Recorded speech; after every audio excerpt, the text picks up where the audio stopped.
Welcome to the Slop Temple. We pray this video helps. You begin by confirming the exact account and tenant you're trying to access. Sign out competing accounts so tokens don't clash. Next, check the network. Corporate VPNs and captive Wi-Fi often block authentication. Try another network to isolate the issue. Make sure system time and date are correct and install pending OS updates, because time drift or missing security patches will prevent token validation.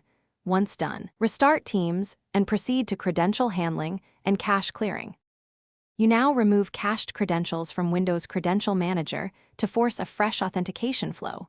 That prevents stale tokens from causing 401 errors. Then clear the Teams cache by deleting the appropriate app data folders and any sign-in tokens so the client rebuilds state.